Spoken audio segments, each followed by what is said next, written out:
નમસ્તે વિદ્યાર્થી મિત્રો, આપણે ધોરણ 12માં સંસ્કૃત વિષયમાં ગદ્ય વિભાગમાં 15મું લેસન નમો મહર્ષયે નિત્યમનો આજે અભ્યાસ કરીશું. હવે નમો મહર્ષયે નિત્યમ મતલબ તે મહર્ષિને નમસ્કાર હજો.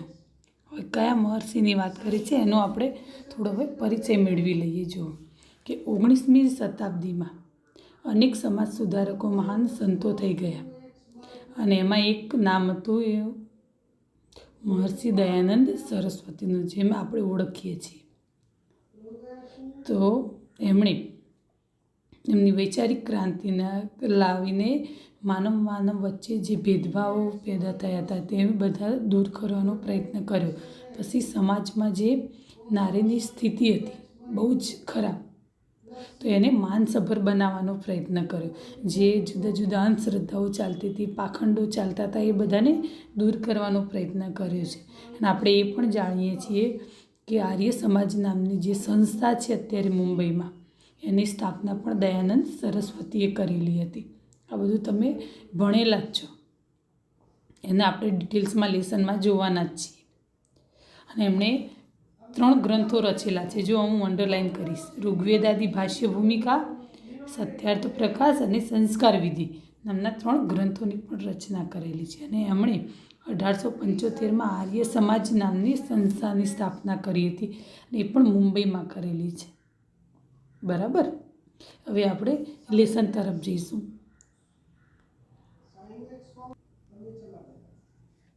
જુઓ, હવે ધન્યો એમ ભારત દેશો યત્ર કાલે કાલે દેશ સેવાય જનહિતાર્થમ ચ મહાપુરુષા જીવનમ સમર્પયંતી. શું કહે છે કે આ ભારત ભૂમિ ધન્ય છે કે જ્યાં સમયે સમયે, કાલે કાલે મતલબ સમયે સમયે, દેશ સેવા માટે અને જન કલ્યાણ માટે મહાપુરુષો પોતાના જીવન સમર્પિત કરે છે. એતાદ્રશેષુ એકતમઃ મહર્ષિ દયાનંદ. અને આ પ્રકારના લોકોમાં મહર્ષિ દયાનંદ એક હતા. જો મહર્ષિ દયાનંદ આપણને પરિચય આપે છે. અસ્ય મહર્ષિ દયાનંદસ્ય જન્મ સૌરાષ્ટ્ર દેશે રાજકોટ જનપદસ્ય ટંકારા નામકે ગ્રામે અભવત. અંડરલાઇન કરજો બધા જ.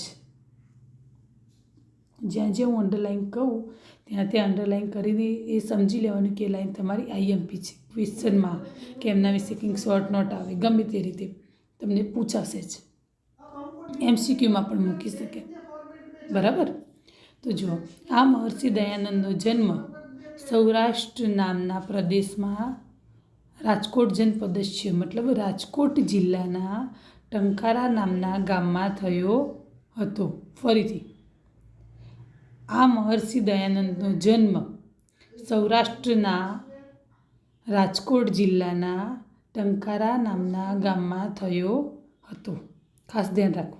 તસ્ય પિતા કરશન ત્રિવેદી, માતા ચ અમૃતબેન આસિત. અંડરલાઇન કરી દેજો. તેમના પિતા કરશનજી ત્રિવેદી અને માતા અમૃતાબહેન હતા. માતા પિતાનું નામ આપેલું છે, યાદ રાખવું. પિતા બાલ્યકાલે તસ્ય મૂળશંકર ઇતિ નામકરણમ અકરોત. પિતાએ બાલ્યાવસ્થામાં તેમનું મૂળશંકર એવું નામ પાડ્યું હતું. યાદ રાખવું કે એમના બાળપણનું નામ શું હતું? તો મૂળશંકર. બરાબર. આ પણ અંડરલાઇન કરી દેજો. ક્લિયર. હવે જો આપણે આગળનો પેરેગ્રાફ જોઈએ. યૌવનમ પ્રાપ્તસ્ય મૂળશંકરસ્ય વિવાહાર્થમ તસ્ય પિતા મતિમ અકરોત. મતિમ મતલબ વિચાર કર્યો. યુવાનીમાં પહોંચેલા મૂળશંકરના વિવાહ કરવાનો તેમના પિતાએ વિચાર કર્યો. કિંતુ પિતુ ઈચ્છા તસ્મૈ નારોચત. નારોચત મતલબ ન પ્લસ અરોચત.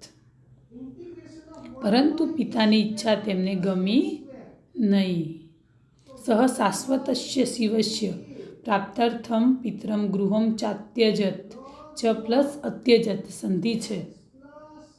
અત્યજત મતલબ છોડી દેવો, ત્યાગ કરવો. પિતરમ મતલબ પિતાજીનું ઘર.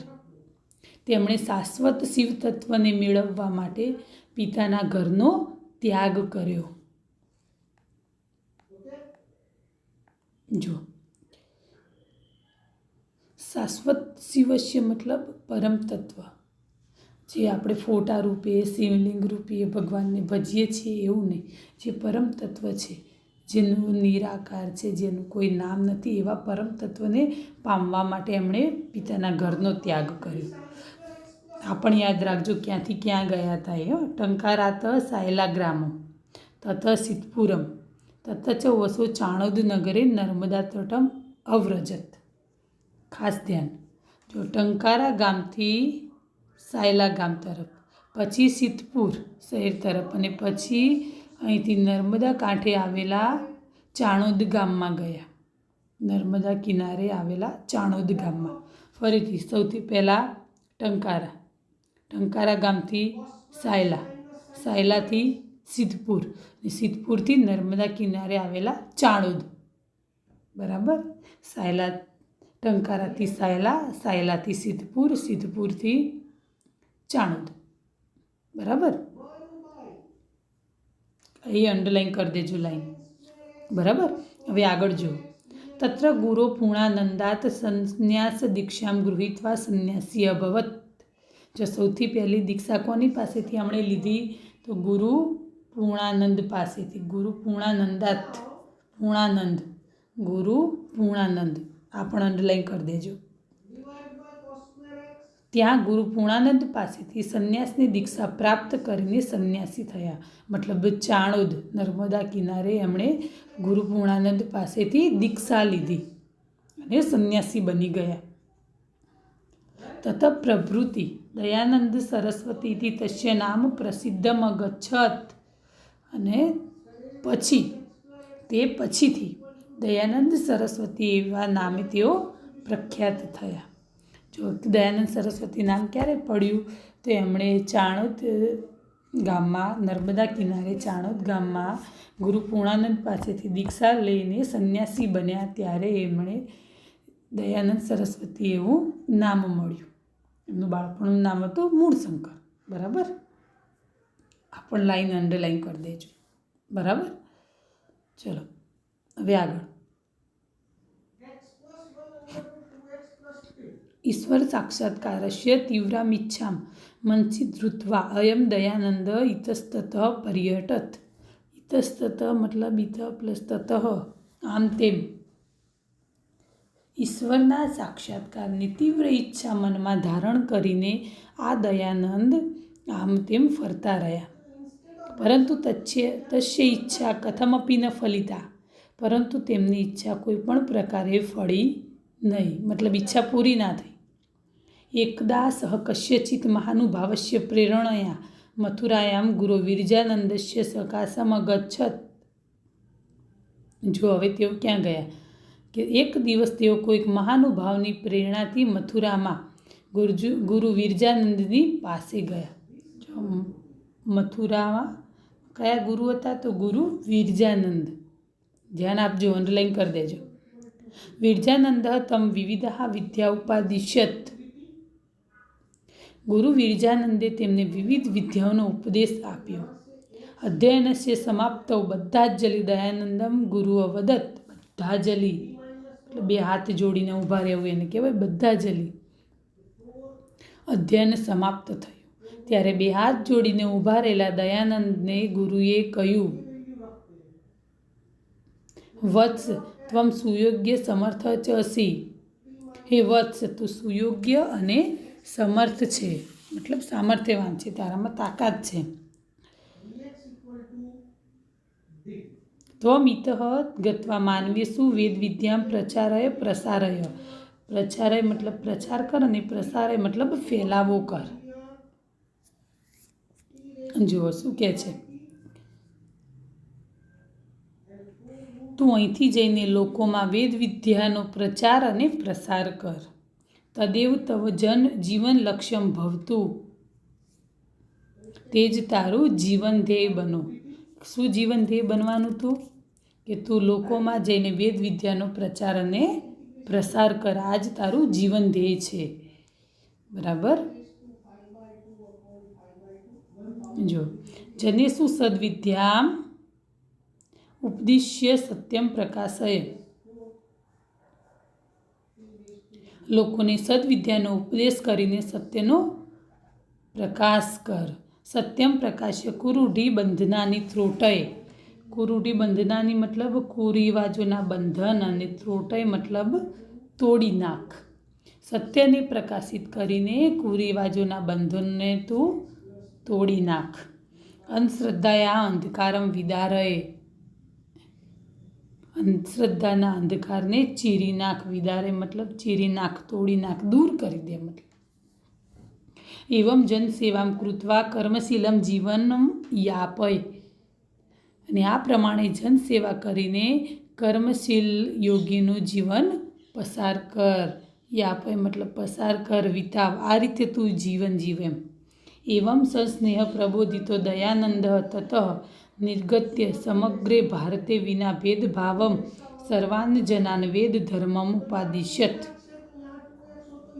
જુઓ, આ રીતે પ્રેમપૂર્વક ઉપદેશાયેલા દયાનંદે પછી ત્યાંથી નીકળીને સમગ્ર ભારતમાં ભેદભાવ વિના બધા લોકોને વેદ ધર્મનો ઉપદેશ આપ્યો. મૂર્તિ પૂજામાં અસ્વીકૃત્ય. મૂર્તિ પૂજાનો અસ્વીકાર કરીને મતલબ મૂર્તિ પૂજા બંધ કરાવવાનું બોલે. અસ્પૃશ્યતામ દૂરીકર્તુમ પ્રયત્ય જનજાગરણાય સદોદ્યમ્ય સમગ્રસ્ય ભારતસ્ય માનવ સમાજસ્ય ચ વિસ્મરણીયમ ઉપકારમ અકરોત સહ. મૂર્તિ પૂજાનો અસ્વીકાર કરીને, અસ્પૃશ્યતાને દૂર કરવાના પ્રયત્ન કરીને અને જનજાગૃતિ માટે સદા પરિશ્રમ કરીને તેમણે સમગ્ર ભારતના માનવ સમાજ પર ન વિસરી શકાય તેવો ઉપકાર કર્યો. મતલબ આપણે ઉપકાર ક્યારેય ન ભૂલી શકીએ. એમણે મૂર્તિ પૂજાનો વિરોધ કર્યો. મતલબ મૂર્તિમાં કોઈ ભગવાન નથી. ભગવાન ક્યાં છે? આપણા હૃદયમાં રહેલા છે. આપણે દોર્યા છે કે ચલો ધનુષ્ય બાણ પકડીને ઊભા છે, એ રામ છે. જેના માથે મુગટમાં મોરપીંછ છે, હાથમાં વાંસળી છે, એ કૃષ્ણ ભગવાન કહેવાય. જે માતાજીના હાથમાં વીણા છે, એ સરસ્વતી કહેવાય. આવું બધું આપણે નક્કી કર્યું છે. કોઈએ જોયું કે આવું દેખાય છે? નહીં. આપણે જેવું નક્કી કર્યું છે, જેવું આપણને આગળની પેઢીમાં કહ્યું છે કે આમને રામ કહેવાય, આપણે એમને રામ કહીએ છીએ. આપણે આપણી પાછળની પેઢીમાં પણ એ જ શીખવાડવાના છીએ કે આ રામ ભગવાન છે, આ કૃષ્ણ ભગવાન છે. પાછળની પેઢીમાં પણ એવું જ શીખવાના છે. એ પ્રમાણે આ વસ્તુ ચાલી આવે છે. પણ હકીકતમાં ભગવાન આપણા હૃદયમાં જ રહેલા છે. સર્વત્ર છે ભગવાન, સજીવ નિર્જીવ બધી જ વસ્તુઓમાં. અને એ જ વસ્તુ એમણે જોવાનું કહે છે. ભગવાન નથી એવું નહીં, પણ મૂર્તિઓમાં ભગવાન જ રહેલો છે. મૂર્તિઓમાં જ ભગવાન છે, એનો વિરોધ કર્યો છે. પછી અસ્પૃશ્યતાને દૂર કરવાના પ્રયત્નો કર્યા છે.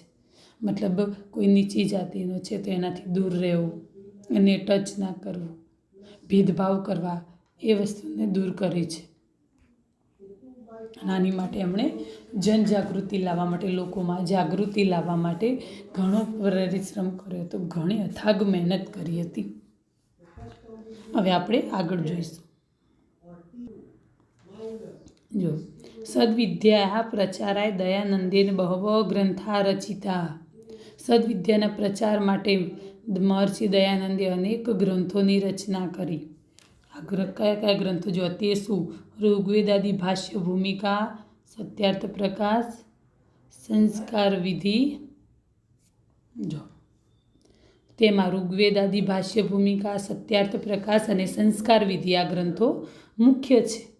બરાબર, આ 3 ગ્રંથોની વાત કરી છે. આપણે આ યાદ રાખવાના છે. અંડરલાઈન કરી દેજો. જનસેવાઈ મુંબઈ પુર્યામ તેના આર્ય સમાજ નામના એકા સંસ્થા આપી સ્થાપિતા. અંડરલાઈન કરી દેવાની છે કે તેમણે લોકસેવા માટે મુંબઈ નગરમાં આર્ય સમાજ નામની એક સંસ્થા પણ સ્થાપી. અંડરલાઈન કરી દેજો. અસ્યામ સંસ્થાયામ સહ કિમપી પદમ ન સ્વીકૃતવાન પરંતુ સામાન્ય સદસ્યતામ એવ સ્વીકૃતવાન. આ સંસ્થામાં તેમણે કોઈ પણ હોદ્દાને સ્વીકાર્યો નહીં, પરંતુ સામાન્ય સભ્યપદનો જ સ્વીકાર કર્યો. મતલબ એમણે જ સંસ્થા સ્થાપી હતી. જે મેઇન સંસ્થા સ્થાપી, મતલબ એ ટ્રસ્ટી તરીકે પણ, પ્રમુખ તરીકે પણ કામ કરી શકતા હતા, પણ તેમાં તેમણે કોઈ પણ હોદ્દાનો સ્વીકાર કર્યો નહીં. એમણે શું કર્યું? માત્ર એક સભ્યપદ તરીકે લીધું. એક સભ્ય તરીકે જ એમાં કામ કર્યું છે કાયમ માટે. અને આજ એમની મહાનતા દેખાય છે આપણને. सम्प्रति इयं संस्था आर्यजनैः आर्यजनानां सहयोगेन सञ्चालिता भवति विना भेदभावं च समाजसेवायाः अनेकान् प्रकल्पान् सञ्चालयति। जो અત્યારે આ સંસ્થા આર્ય સમાજના સભ્યો શ્રેષ્ઠજનોના સહકારથી ભેદભાવ વિના સમાજ સેવાની અનેક યોજનાઓનું સંચાલન કરે છે। તમે આર્ય સમાજ એવું નામ સાંભળ્યું હશે, તો આ એ જ સંસ્થા છે, બરાબર। હવે જો આગળ, સંપ્રતિ સા દેશ વિદેશેષુ વટવૃક્ષે ઇવ વૃદ્ધિમ ગતા વર્તતે। અત્યારે મતલબ આ સંસ્થાની વાત કરી છે કે અત્યારે આ સંસ્થા દેશ વિદેશમાં વટવૃક્ષની માફક વિકાસ પામી છે। હવે આપણે આગળ જોઈશું।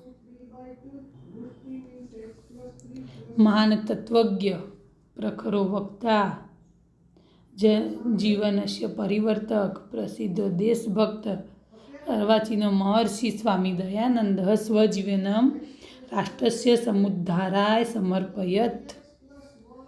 એમની માટે ઉપમાઓ આપી છે, જો કેવા શબ્દો વાપર્યા છે સાંભળજો। મહાન તત્વજ્ઞાની, ઉત્તમ વક્તા, પ્રખરો વક્તા મતલબ ઉત્તમ વક્તા મતલબ જેની સારી સ્પીચ હોય એની માટે ઉત્તમ વક્તા, જનજીવનના પરિવર્તક મતલબ પરિવર્તન લાવનાર, પ્રસિદ્ધ દેશભક્ત, આધુનિક મહર્ષિ સ્વામી દયાનંદે પોતાનું જીવન રાષ્ટ્રના ઉદ્ધાર માટે સમર્પી દીધું હતું। સદૈવ લોકહિતાય નિર્તોયમ મહર્ષિ રાજસ્થાન પ્રદેશે અજમેર નગરે દીપાવલ્યામ તિથૌ નિર્વાણમ પ્રાપ્તો। જો આપણે અંડરલાઈન કરી દેજો, ઉપર મેં હાલ વાંચીએ મહાન તત્વજ્ઞવાળી પણ અંડરલાઈન કરી દેજો લાઈન, જે મેં અંડરલાઈન કરી છે એ પ્રમાણે। અને આ મહર્ષિથી નિર્વાણમ પ્રાપ્તનુત એ પણ અંડરલાઈન કરી દેજો।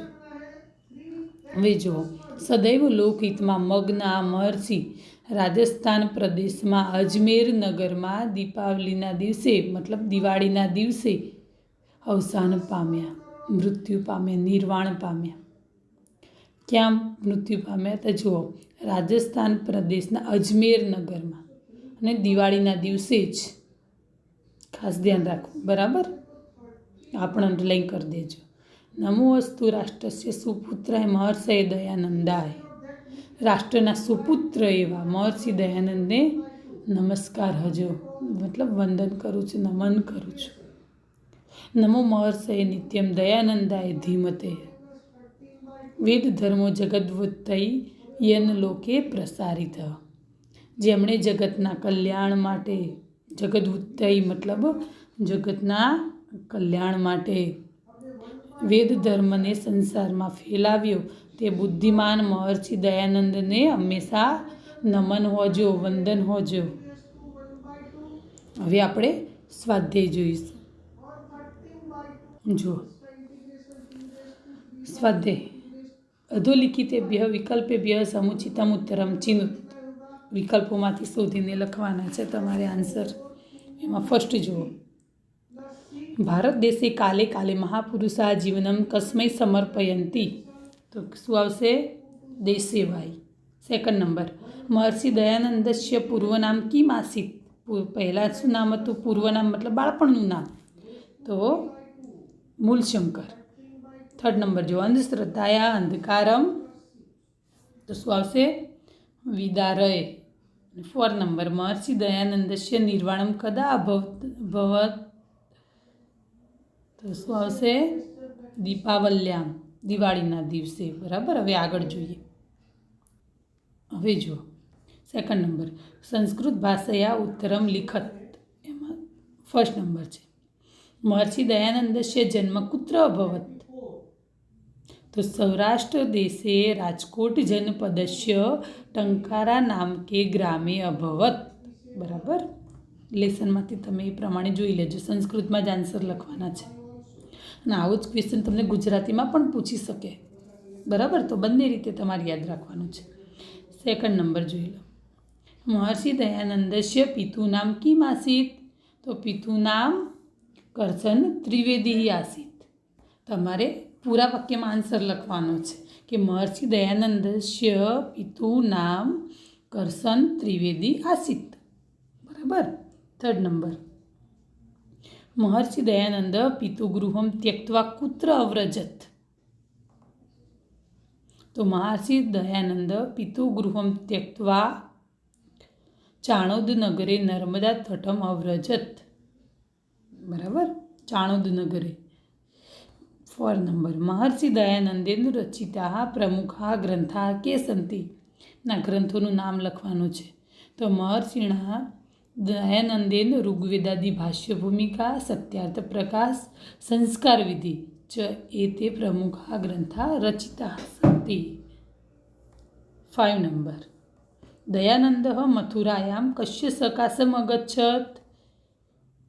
દયાનંદ મથુરામ કોને મળ્યા હતા? તો ગુરુ વિરજાનંદસ્ય સકાશમ અગચ્છત. ગુરુ વિરજાનંદસ્ય. બરાબર. 6 નંબર, દયાનંદે નાર્ય સમાજસ્ય સ્થાપના કુત્ર કૃતા. તો જો દયાનંદે નાર્ય સમાજસ્ય સ્થાપના મુંબાપુરિયામ કૃતા. મુંબાપુરિયામ, મુંબઈ ના લગતા, મુંબાપુરિયામ. બરાબર. હવે આપણે આગળ જોઈએ. 3જો નંબર, જો માતૃભાષામાં ઉત્તર આપો. તો એમાં ફર્સ્ટ નંબરનો છે કે દયાનંદે પિતા અને ઘરનો ત્યાગ શા માટે કર્યો? શું હતું કે મહર્ષિ દયાનંદના પિતા યુવાન પુત્ર જે મૂળ શંકર હતા, દયાનંદ સરસ્વતીજી, એમના વિવાહનો વિચાર કર્યો, પરંતુ આ ઈચ્છા દયાનંદને ગમી નહીં અને તેઓ શાશ્વત શિવ તત્વની પ્રાપ્તિ કરવા માટે પિતાના ઘરનો ત્યાગ કર્યો. બરાબર. હવે 2nd નંબર જુઓ કે દયાનંદ સંન્યાસની દીક્ષા કોની પાસે તેને કયા સ્થળે લીધી હતી? તો વડોદરા જિલ્લાના ચાણોદ નામના ગામમાં નર્મદાને કાંઠે ગુરુ પૂર્ણાનંદ પાસેથી. બરાબર. 3rd નંબર, અધ્યયનની સમાપ્તિ પછી ગુરુ વિરજાનંદે દયાનંદને શું કહ્યું? કે હે વત્સ, તું સુયોગ્ય અને સમર્થ છે. તું અહીંથી જઈને લોકોમાં વેદ જ્ઞાનનો પ્રચાર અને પ્રસાર કર. તેને જ તારું જીવન લક્ષ્ય બનાવ. લોકોને સદવિદ્યાનો ઉપદેશ આપ. સત્યનો પ્રકાશ પાથર અને સત્યને પ્રકાશિત કરીને કુરિવાજોના બંધનને તું તોડી નાખ. અંધશ્રદ્ધાના અંધકારને ચીરી નાખ. અને આ પ્રમાણે લોકસેવાનું કાર્ય કરીને તું કર્મશીલ યોગીનું જીવન પસાર કર. બરાબર. આખો છે જ પેરેગ્રાફ, તમે એ ઉતારી નાખવાનો છે આમાં. જો 4 નંબર, મહર્ષિ દયાનંદે શાનો ઉપદેશ આપ્યો? તો મહર્ષિ દયાનંદે સમગ્ર ભારતનો પ્રવાસ કરીને બધા લોકોને વેદ ધર્મનો ઉપદેશ આપ્યો. આર્ય સમાજ સંસ્થા છે, પણ વેદ ધર્મનો ઉપદેશ આપ્યો. ધ્યાન રાખો. અને હવે 5 નંબર, દયાનંદનું વ્યક્તિત્વ કેવું હતું? તો મહાન તત્વજ્ઞાની, પ્રખર વક્તા, સમાજ સુધારક, પ્રસિદ્ધ દેશભક્ત અને આધુનિક મહર્ષિ હતા. તેમણે આર્ય સમાજની સ્થાપના કરી હતી અને વેદ ધર્મનો પ્રચાર કર્યો હતો. બરાબર.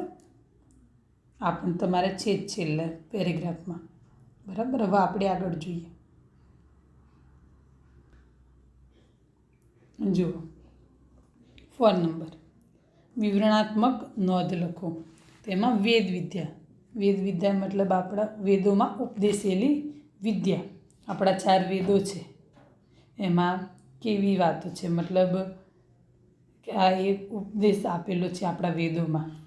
અને આ મહર્ષિ દયાનંદ સરસ્વતીએ વેદ વિદ્યાનો પ્રચાર કર્યો હતો કે એમાં સ્ત્રી શિક્ષણનો જે નિષેધ કરેલો છે એ બધા કુરિવાજો છે, અસ્પૃશ્યતા છે, કે મનુષ્ય વચ્ચે ઊંચ નીચના જે ભેદભાવો છે, બાળ લગ્ન છે, આ બધા શું છે કુરિવાજો, જેને દૂર કરવાના પ્રયાસો કર્યા હતા. મતલબ જે આપણને ખબર છે, જે કુરિવાજો હતા આપણા પહેલાંના જમાના, એ બધાના શું કર્યા હતા? એમણે વેદ વિદ્યાના આધારે ને દૂર કરવાના પ્રયાસો કર્યા હતા. આ રીતે તમારે થોડું એનું સમજાવી દેવાનું છે. બરાબર. હવે આગળ સત્યાર્થ પ્રકાશ જોઈએ. તો સત્યાર્થ પ્રકાશ શું છે કે મહર્ષિ દયાનંદે જે રચેલો આ પ્રસિદ્ધ ગ્રંથો છે એમાંનો એક છે, જે વેદ મંત્રોના આધારે છે. મતલબ એમાં પણ કુરિવાજોને દૂર કરવાની, અંધશ્રદ્ધાને દૂર કરવાની વાતો છે, પાખંડોનું જે ખંડન કરવામાં આવેલું છે એ બધું છે. બરાબર, એ રીતે તમારે થોડું લખવાનું છે. 5 નંબર જો સમીક્ષાત્મક નોંધ લખો. આમાં પહેલું છે કે મહર્ષિ દયાનંદનું પ્રારંભિક જીવન. પ્રારંભિક જીવન એ ક્યાં સુધી તમે લખશો કે તેઓ મથુરામાં ગુરુ વિરજાનંદની પાસે ગયા ત્યાં સુધીનું જે આપણું લેસન સ્ટાર્ટ થાય છે. મતલબ મહર્ષિ દયાનંદનો જન્મ ક્યાં થયો હતો ત્યાંથી માંડીને તેઓ મથુરામાં ગુરુ વિરજાનંદની પાસે ગયા ત્યાં સુધીનું જેટલું કંઈ ભાષાંતર આપણે છે લેસન, તમારા લેસનમાં યાદ રાખજો. એટલું આખું તમારે જે તમે ટ્રાન્સલેશન લખશો, ભાષાંતર લખશો નોટમાં, એ બધું જ આમાં આવશે પ્રારંભિક જીવનમાં. પ્રારંભિક મતલબ આગળનું જીવન, ગુરુ વિરજાનંદને મળ્યા ત્યાં સુધીનું જ. આખો પાઠ નહીં લખી નાખવાનો, ધ્યાન રાખજો. ખબર પડે છે હું બોલું કે મહર્ષિ દયાનંદનો જન્મ થયો તો ત્યાંથી માંડીને મથુરામાં તેઓ ગુરુ વિરજાનંદને મળ્યા, એમની પાસે ગયા ત્યાં સુધીનું બધું વચ્ચેનું જેટલું કંઈ આવે છે બધું જ તમારે લખી નાખવાનું છે. સેમ એ રીતે લખી નાખશો તો પણ ચાલશે. બરાબર, એટલે આનું ભાષાંતર તમને આવડી જશે આ લેસનનું. અને આઈએમપી લેસન તમારું ખાસ બધાએ જ તૈયાર કરવાનું છે, એટલે એ પ્રમાણે તમને આવડી જશે આમાં. હવે આગળ જો 2 નંબર મહર્ષિ દયાનંદનો ઉપદેશ. એમણે શું ઉપદેશ આપ્યો હતો કે જે ગુરુ વિરજાનંદે એમને જે કંઈ કહ્યું કે તું આવી રીતે પ્રસાર કર વેદ ધર્મનો, એથી માંડીને બધું તમારે એ બધા લખવાના છે કે કેવા કેવા ભેદભાવો હતા. મતલબ તમને જે આપણા સમાજમાં કુરિવાજોની પણ ખબર હતી એ પણ તમે અંદર એડ કરી શકો છો કે એ જમાનામાં આવા પણ કુરિવાજો હતા કે ઊંચ નીચના ભેદભાવ હતા, બહુ દેવતાવાદ હતો, મતલબ બહુ દેવતા મૂર્તિ પૂજાનો બહુ વધારે પડતો હતો. સ્ત્રી શિક્ષણનો નિષેધ હતો, મતલબ સ્ત્રીઓને શિક્ષણ લેવાનો અધિકાર નહોતો, બાળ વિવાહ પ્રખ્યાત હતા. આ બધું તમારે લખવાનું ને એને દૂર કરવાનો પ્રયત્નો એમણે જે કર્યા એના માટે જે ઉપદેશ આપ્યો એ લખવાનું છે. 6 નંબરમાં જુઓ સસંદર્ભ સમજાવો. કે એમાં પહેલું છે કે સત્યમ પ્રકાશ્ય કુરુઢિ બંધનાની ત્રોટય. મતલબ આ પહેલાં મેં તમને કહેલું છે કે એનું અનુવાદ લખવાનું અને પછી તમારે આખું એને ડિટેલ્સમાં સમજાવવાનું છે કે સત્યનું અજવાળું પાથરીને કુરિવાજોના બંધનોને તોડી નાખ. પહેલાં કેવા કુરિવાજો હતા અને પછી એને તોડવાની વાત કરી છે. મતલબ જે ગુરુ વિરજાનંદે જ્યાંથી કહ્યું એ વત્સથી માંડીને એ બધું તમારે એમાં લખવાનું છે. બરાબર, ખબર પડી ને સ્ટાર્ટ કોઈ પણ લેસન, જે લેસનનું હોય જે લેસન, દરેક લેસનમાં સેમ નહીં, જે લેસનમાં સસંદર્ભ આવે તો જ્યારે એનું તમે સ્પષ્ટીકરણ કરો, મતલબ એને ડિટેલ્સમાં સમજાવો ત્યારે તમારે લખાય કે પ્રસ્તુત વાક્ય. મતલબ આપણે આ લેસનની વાત કરીએ છીએ કે તો આપણે પહેલાં વાક્યની વાત કરીએ છીએ તો પ્રસ્તુત વાક્ય નમો મહર્ષિ નિત્યમ ગદ્ય પાઠમાંથી લેવામાં આવ્યું છે. જે લેસનમાંથી લેવામાં આવ્યું છે એ લેસનનું નામ લખી દેવું દરેકે, એટલે આપણી એક લાઈન તૈયાર થઈ જાય ને સામે જોવાવાળાને પણ ખબર પડે કે ના છોકરો સમજીને લખે છે. ખાસ આ વસ્તુ યાદ રાખવી બધાય કે જે લેસનમાંથી વાક્ય હોય એ લેસનનું નામ ફર્સ્ટ સ્ટાર્ટિંગમાં જ લખી દેવું કે પ્રસ્તુત પંક્તિ કે પ્રસ્તુત વાક્ય આ લેસનમાંથી સંસ્કૃતમાં લખી દેવાનું કે જે લેસનનું નામ હોય કે આ ગદ્યમાંથી કે આ પદ્યમાંથી જે હોય લીધેલું છે. બરાબર, હવે 2 નંબરમાં નમો મહર્ષિ નિત્યમ દયાનંદાય ધીમતે. બુદ્ધિમાન મહર્ષિ દયાનંદને હંમેશા વંદન હજો. ધીમતે મતલબ બુદ્ધિમાન, બુદ્ધિશાળી. આ પણ આ રીતે તમારે એનું સ્પષ્ટીકરણ લખી દેવાનું છે. બરાબર,